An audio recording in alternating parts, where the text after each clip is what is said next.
Welcome back to Wee Chats with Brilliant People. So, in this Wee Chat, we talked to Steve Poltz, a Canadian-born singer and songwriter. We have all at one point or another probably heard one of his songs on TV or the radio, as they've been amongst the longest running ever on the Billboard Top 100, and they regularly appear in movie soundtracks, television shows, and even the odd commercial. He talks to us backstage before a gig at Slim's in San Francisco about the mental side of being a professional musician.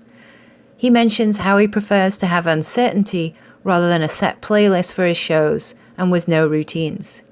This transfers to his shows where the crowd, along with him, do not necessarily know what to expect.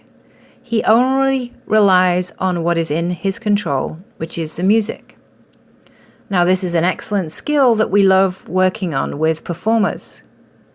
He makes each show unique in order to keep things spontaneous for himself and the audience. Listen to how he credits his success to the positive thinking that was taught to him by his father. And this is a great example for us who are interested in mental skills for performance. This wee chat was a lot of fun. So enjoy listening to Steve Poltz's brilliance and his many stories. Welcome to We Chats with Brilliant People, hosted by Dr. Allison Rodius, Professor of Sports Psychology at John F. Kennedy University. In each episode, Allison talks to highly successful people in music, sport, and the boardroom. She digs into the mental training techniques that they use to ride out the waves that challenge them in work and in life. So enjoy these wee chats with brilliant people.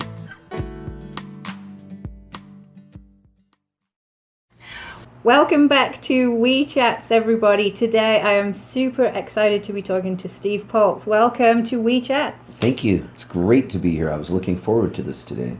Of course you were. This is the highlight of your day, no doubt, no doubt. Well, the highlight of my day is talking to you. Oh, good. And then getting to see you in action later. Yes, it's going to be fun. We're at Slim's down in the danky basement. We are at Slim's backstage. And, you know, I don't typically have the opportunity to talk to people right before they perform. But today, I do. So this is a great opportunity to talk to you about how do you feel right here, right now, in the moment. You're a couple of hours out from going on stage. I know you go on stage a lot, but how do you feel now? Well, every show has its own vibe, and I'm always excited to play. Even if it's in a really tiny place and there's only 20 people there, I look forward to it because each thing is like a blank chapter that's going to be written that night. So I just walk in and I don't know really what's going to happen yet because I never use a set list. So it's not like I come in and write a set list out. I never use a set list because I could never plan what I was going to do until I'm on stage. It's like I even just did a radio show called Mountain Stage, NPR. Really cool show, and they came backstage and all the bands have their set list and they tell them, okay, because everybody has 22 minutes and you got to give them your set list of what you're going to do. And they came back and I seriously couldn't do it. And I said, I don't know what it is. They said, this is for radio. We need to know. And I said, I won't know till, and it's in front of a live sold out theater, like 1,000 people. I said, I seriously can't tell you. And he said, well, you have to tell me. I said, I can't tell you. And then he got frustrated and I said, I won't know till I stand on stage what I'm going to do. How can I tell you what I'm going to do? If I tell you something, it's going to not be what's going to happen. So how do you decide? When you're on stage, how do you decide? What I usually do is I sit backstage before I go on, and I have no rule. It's not like I have to warm up my voice. It's not like I have a routine I have to go through. In fact, I like things to always be different. So my motto is, nothing can ruin my show. It's going to be good no matter what. Like nothing can stop me. You could drive me to the stage 30 seconds before I'm going to go on. I just hop out of the car with my guitar and plug in, and I will play a show, and it's going to be the greatest show I ever played. And then, and I always say to the audience, sometime in the show, I have a streak going where I go, this is the greatest show I've ever played. And people know because they become fans over the years, and they start laughing because they go, he just said that about last night. And sometimes I'll walk out on stage and say it before the show even starts. So how could you even know it's the greatest show? So I think I just have convinced myself, probably because I'm delusional, that it's going to be the greatest show and that I need no rules or no routine. So I just know and I think that this came about from, if you think about Malcolm Gladwell and the 10,000 hour rule of practice that he posits in the book Outliers, if you think about that and really think about the 10,000 hour rule of practice, I have to have played so many different rooms and had weird things happen. Like last night I was playing San Diego, and I knew what I was going to be walking into because it was this festival, a street festival where you don't pay. It was like a free festival with booths set up, and that means you get crazy riffraff coming in from areas that don't go to shows and that are drunk, just to happen to be stumbling out of bars. They've been drinking all day, and you're going to get a heckler.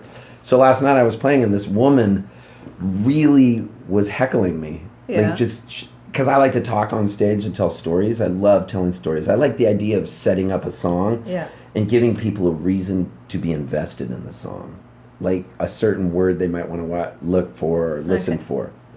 And so I was telling a story, and I realized it was a futile exercise to be up there trying to tell this story at an outdoor show with this woman going, "Just play the song!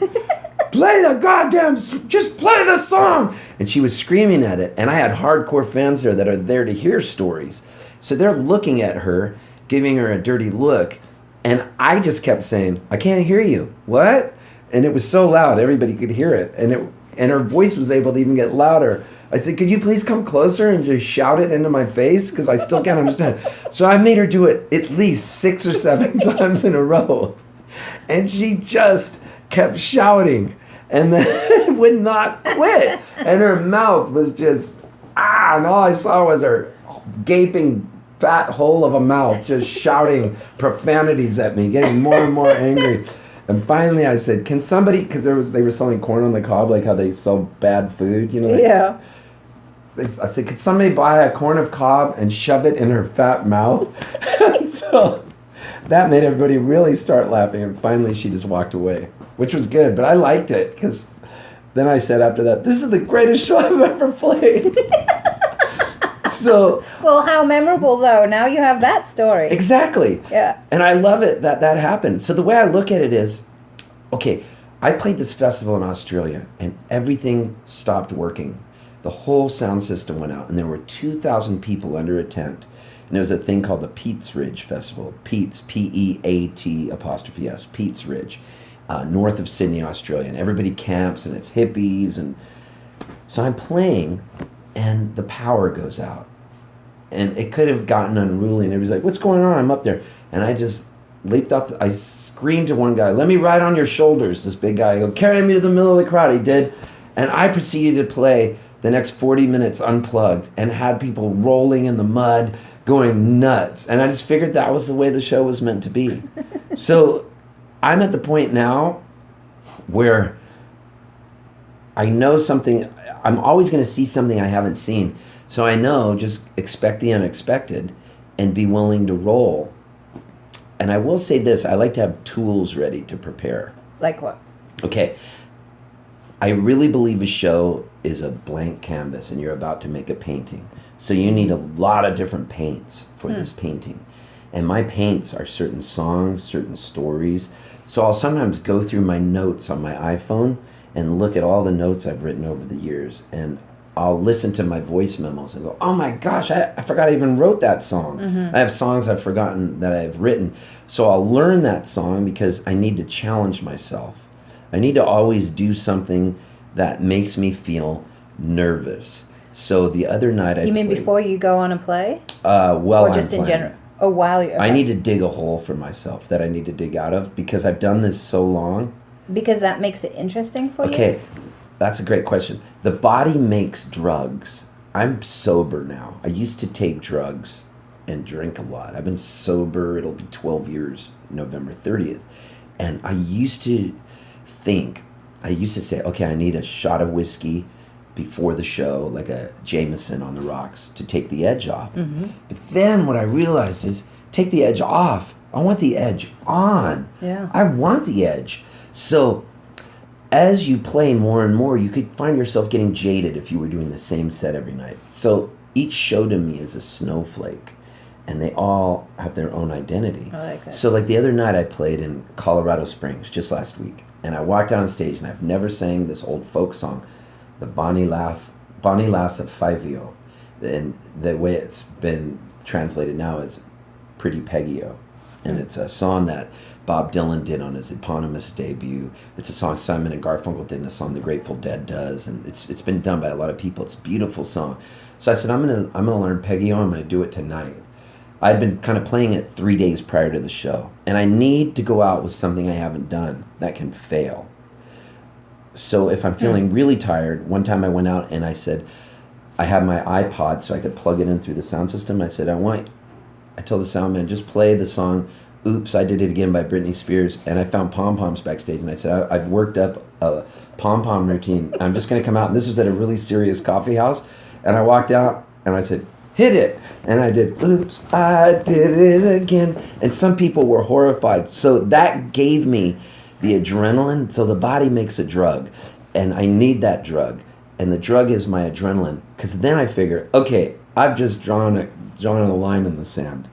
So, but you need the drug. That drug gives you a boost of excitement. Does it ever concern you? Like, whoa, I feel nervous and anxious about what I'm about to do? Or is the drug kind of the adrenaline, okay, I'm ready? Well, the good thing about that is it gives me a drug that makes me a little nervous. It makes me go, I've already done something so stupid. It doesn't matter anymore. I have no reason to be nervous. I am the biggest idiot in the room, and all I can do now is dig my way out of it. And since I've already been an idiot, that energy becomes contagious, and the body makes a drug, and the body also throws out an energy that people can't touch, but they can feel it. And I truly believe this. And if they see me really getting off on it, they start getting off on it. And the closer they are to everybody, that's why I like an audience close to me, it becomes contagious. And people go, well, that guy's such an idiot, I'm gonna be an idiot. And it feels good to be an idiot. And so the next thing you know, the whole room is smiling. They don't even know what has happened, but they've been given a drug. And that drug is laughter. You know how they have the book of laughter and forgetting? My show is the drug of laughter and forgetting. Like forgetting whatever they did. And I feel like I owe it to them, because a lot of these people, they could have stayed home and watched YouTube videos of whatever. Or they could have watched House of Cards, whatever they were binge watching. Some of them had to get a babysitter. Some of them, their mom is dying of cancer. They're coming out and they're plopping down $20 to see me. I'm honored by that. So we have an unspoken agreement. They're paying money, and I need to entertain them. Mm-hmm. And I really am honored they did that, and I take it seriously. Even though I'm goofing off on stage, it's my job to make them go, holy crap, what just happened?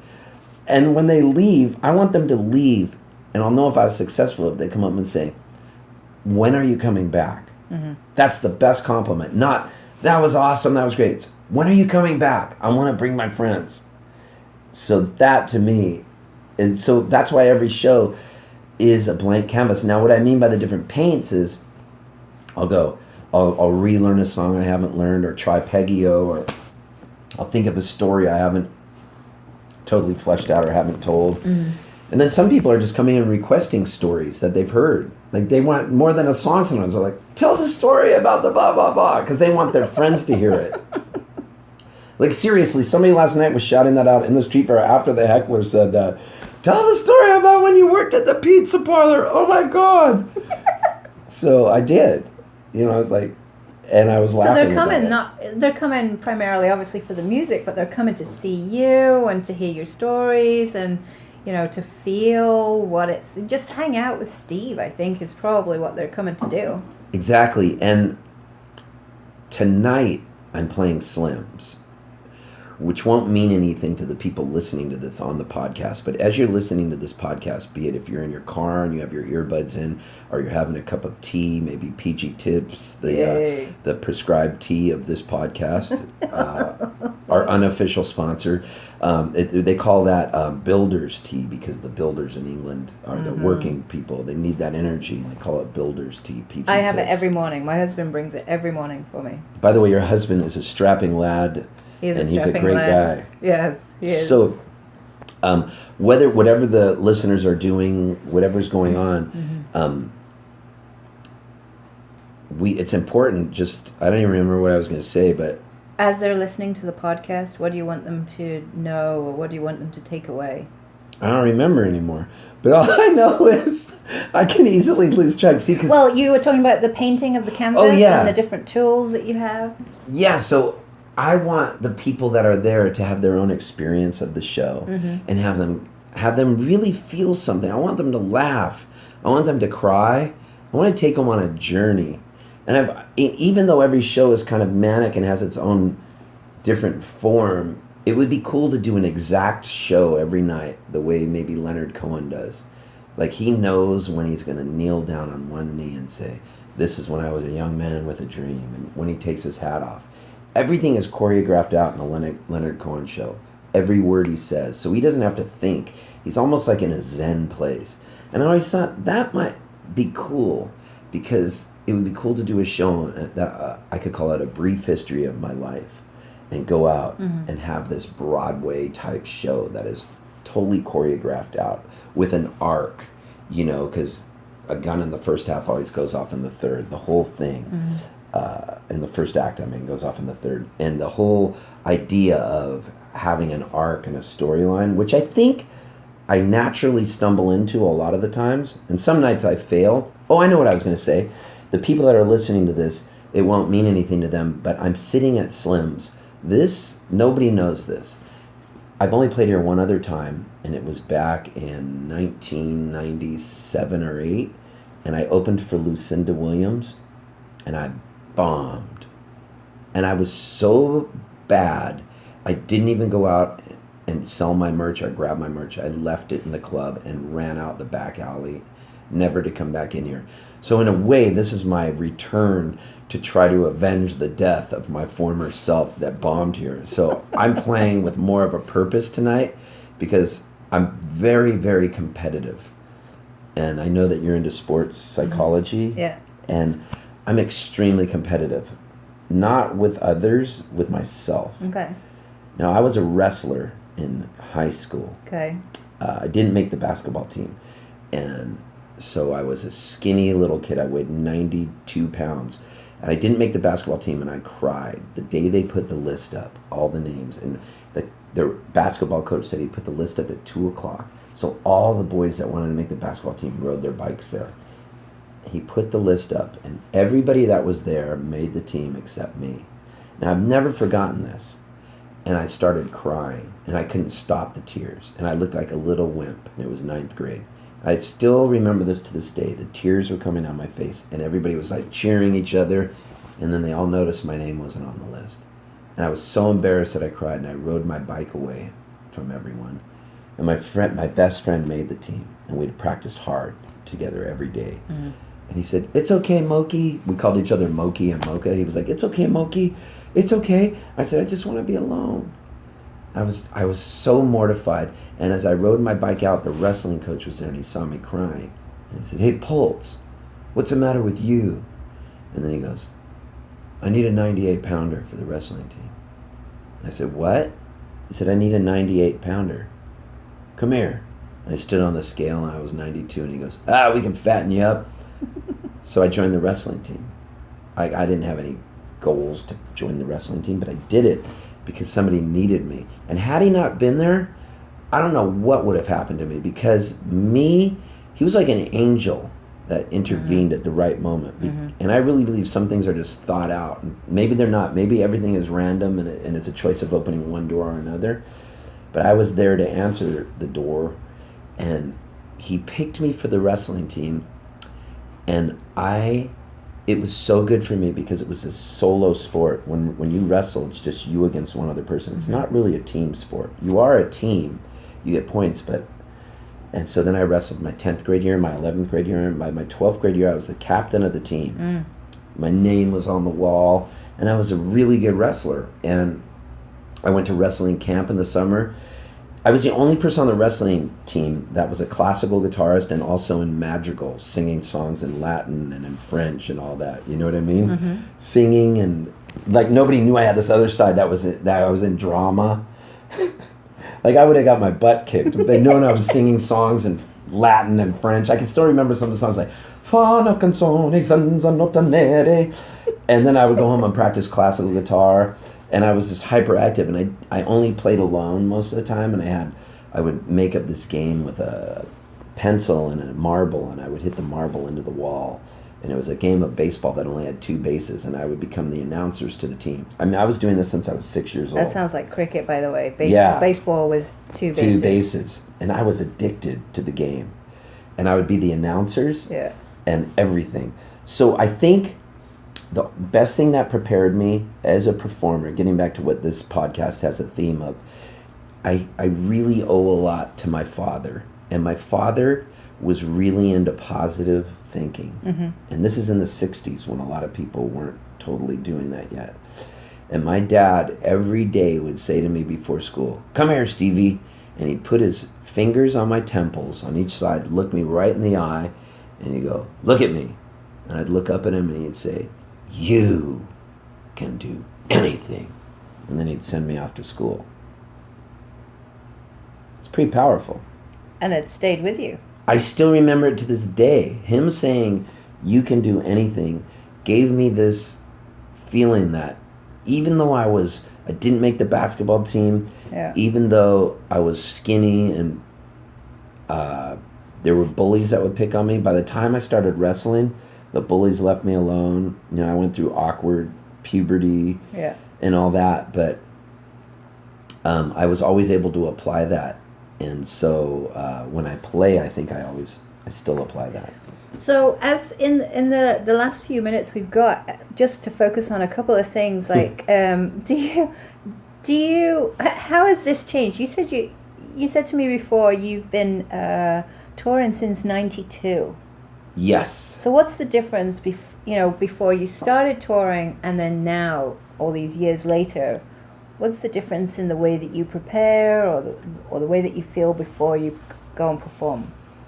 I used to get really nervous, and I would think each gig was the biggest gig of my life, and it was my big break waiting to happen. That's what I really believe. And when you said you felt nervous, what did it feel like? Butterflies, like I wanted to vomit. Yeah. Scared to go on stage, stage fright, and then I would get on stage and my hands would shake so bad that I couldn't play the song I wanted to play, because I would think, how can I play this in my room so good, but I get on stage and I can't. And then it would obviously affect your voice. My voice wouldn't sound the way I wanted it to, and my demeanor on stage. I've always said this, an audience is like a horse. And a horse knows when you're scared of it, when you get on top of a horse. And it knows if you haven't ridden. Mm-hmm. And an audience knows if you don't come out and own the room, they're going to eat you alive and they're not going to be yours. And I wish I could tell you that there was some magic method to beat that nervousness. But the only thing that worked for me, going back to Malcolm Gladwell's rule, was the 10,000 hours, because I was not always that at home on stage as I am now. Mm-hmm. I was nervous and horrified and mortified after shows, and I really believed I blew it. I would hate myself. I'd have a conversation in my head while I was playing that went like, here was the conversation. These people hate you. You're not good. This is horrible. And it was the worst conversation. And once that started happening to me, I couldn't get out of it. Mm-hmm. And I needed to play thousands of gigs in clubs to disinterested patrons with bad sound systems, on stinky microphones, with apathetic club owners who couldn't give two craps about me, who were cheats that would not even pay me at the end of the night sometimes, to crowds that were hostile, potentially hostile, spitting at me, throwing things at me, to fist fights that broke out in crowds. Because I was playing some crazy punk rock rooms too, when I was in the Rugburns, to getting in a car accident on the road, to the van breaking down, to being lost, to showing up and having the club double booked, to showing up and we're not even on the bill when we thought we were, to having a booking agent who had a cocaine problem, to... I'm talking everything that you have to go through, sleeping on people's floors, sleeping in the van, I've punched people in the audience before when I was younger. Like, I literally jumped out and punched a guy in the face. Like, I got in a fist fight with our drummer in the middle of an intersection while a journalist was traveling with us. Back when we would drink, we'd stop. I was driving the van, and I'll never forget this. I stopped the van, and we started punching each other in the van, and then rolled out on the street, and the cops came and handcuffed us both. Like, in the middle of an intersection with traffic coming by. And I'm talking full-on punches. Back when I was younger, because I was wild, and our band was wild. Well, and also, you know, you had that wrestling background that obviously you weren't punching, but you weren't afraid to go for it physically. Not at all. Not at all. And so I used to just be a lot crazier, and then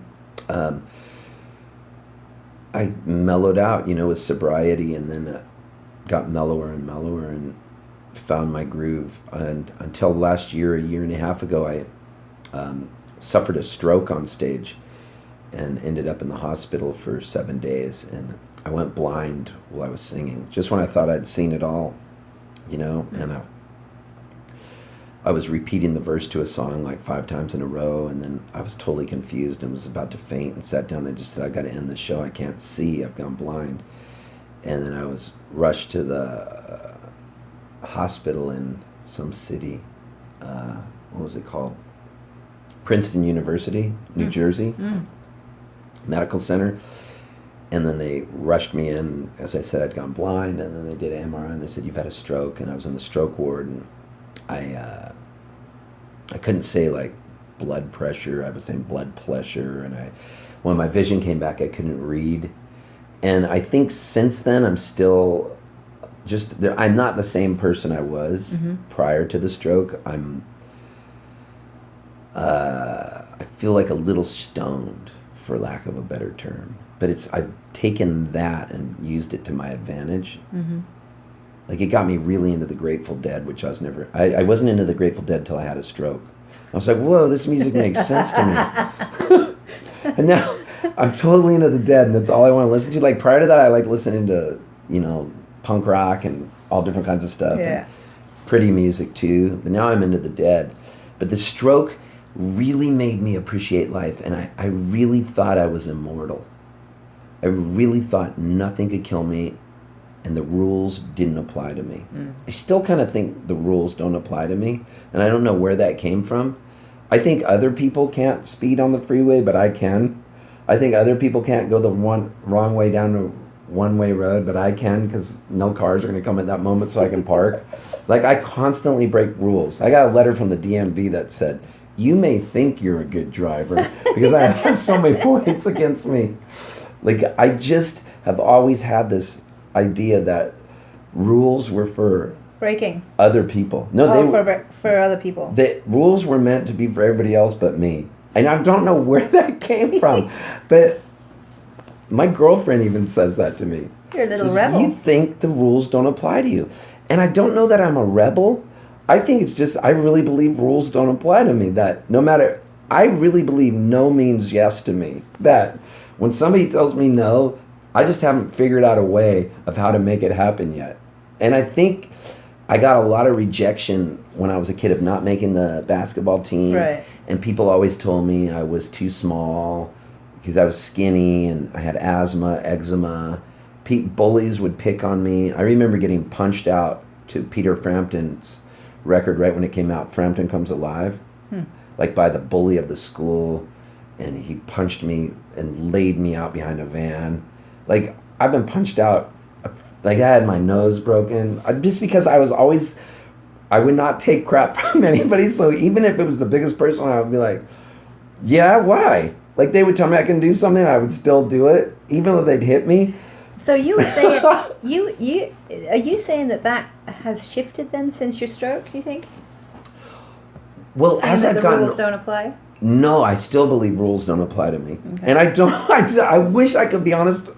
I wish I didn't have to be so honest to say that, because I know it probably sounds bad. But I really believe no matter what, at my shows, okay, I used to, and I don't do this anymore, but for some reason, I used to strip down naked on stage. Like, I would walk down Cahuenga Boulevard in Los Angeles naked. I would end my show. I got in this streak for a while where I would strip down totally naked and throw my clothes out to the audience, just go good night, and walk out on the street naked until my friend would come running out and at least give me a towel. And I would literally walk like 3 blocks, people going, but it was Los Angeles. I did it one night in Memphis, Tennessee, and got punched out by the club owner. Like, he threw a punch around us at my head, and I was slipping on this deck outside, and it cut my knee open. He whacked me in the... Like, I've lost way more fights than I've won. Like, he punched me out. And I was naked. And they still talk about that. I was at this place called the Monkey Bar or something. My friend was a bartender at Huey's. Said the guy still says, "You gonna bring your naked friend back?" I don't know why I used to do that. I thought clothing optional rules didn't apply. At festivals, I still get in trouble because I will just, like, I don't want to use a porta potty, so I'll pee wherever I want to pee. And I always get yelled at. I'm like, yeah. I'm on tour with Grantley Phillips right now. Okay. We're driving the night, and he totally follows the rules. And this is just like 2 nights ago. I said, "Just pull over here." He goes, "Steve, this is like a busy intersection." I go, "I don't care. I got to pee right now." And like 1 or 2 cars come by, they honk. Like, I'm not standing where they can see my stuff, but they know I'm peeing. But I had to go right then. And I just don't know. I think that it's applied in music where I don't want my show to be just like a regular thing where somebody says, it has to be this way. Mm-hmm. If I want to tell a story, or if I want to do whatever I'm going to do, I like danger in a show. So when I was in the Rugburns, it was really fun to have danger in the show and have people go, whoa. The last thing I want is to look out and see people yawning. I think that's what we've kind of come full circle, because in the beginning you were saying, you don't have that set list, and you don't want that plan necessarily. You want that adrenaline, you want that, excitement. And this is where, this is the link, really. Maybe you've diagnosed me and I'm an adrenaline junkie. I've substituted my addiction to alcohol and drugs into adrenaline. Some people choose sex, some people choose food, some people choose stealing. You chose music. Mine's music. There you go. Maybe that's it. You never know. Maybe we have made a breakthrough here. Are you having an enlightening moment? All I know is this. I really want to move people. Lately, I've been on this role where I've been a motivational speaker on stage. Because, like I said, there's no rules to what my show has to be. I really want people to leave my shows and go, I can do anything. Look at that idiot up there. Like, or maybe not even he's an idiot. Maybe that guy just really inspired me to be my best. That I can really... Look, the media is going to tell you, you're too fat, you're too skinny, you're too old, you're too this. None of that, none of those rules need to apply to you. They give you rules, and these rules are not always right. These social mores and all these things we have. I want people to go, man, I don't have to have this job. It takes 21 days to make or break a habit. 21 days is all. If you go on a walk 21 days in a row every morning, just even a half mile, you wake up a half hour early and do it, I guarantee you after 21 days, your body will crave that walk. I can't take time off of the road too much, because when I do, I get out of the vibe. When you're on the road as much as I am, and you walk on stage, the way you own that stage is because you feel like you've never gotten off of it. If I take 2 weeks off, my first show back is not that good. There's trepidation, there's a little bit of uneasiness. My voice doesn't sound as good as I want it to because I haven't been singing every night. I need to play and only have a few nights off. And maybe I'm a workaholic, and if so, I'm fine with that. Well, like you say, I think you're addicted to the performance, you're addicted to music, and that's no bad thing. That's you. Yeah. There's no crime in that. I have friends that are like professional baseball players, and I like to do the thing. I tell them what my dad did, that you can do anything, and there is a little routine I do before I play. It involves 2 things. One of them is a prayer, and I say a prayer right before I go on. It doesn't take long at all. It's the quickest prayer in the world. And all my prayer is, I don't pray to be good, and I don't pray to like some old man God. I just pray to whatever the energy is that made me. And I don't know what it is. I'm too scared not to believe in God. And I will talk about this with audiences. Like, Why wouldn't I believe in God? I'll take an insurance policy. What if it's all real? Of course, how could it be? Or who knows what's real? But I was raised Catholic, so that guilt thing was so drilled into my head. I'm not some Jesus freak guy, but I do pray. So what I do is before I pray to whatever the power is that's greater than myself. And all it is, it's a prayer of thanks. And it goes like, I just do this. I go, thank you so much for giving me this gift and that I get to do this. All I want to do is inspire people and make them forget about whatever problems they have. That's all I want to do. Mm-hmm. Fantastic. And so that's what happens. I think that's a perfect way for us to end, but I have one more question. Yes. That I've been asking everybody. Okay, are you ready? Yeah. One last question. If you knew you couldn't fail, what would you do tomorrow? Or what would you try to do tomorrow?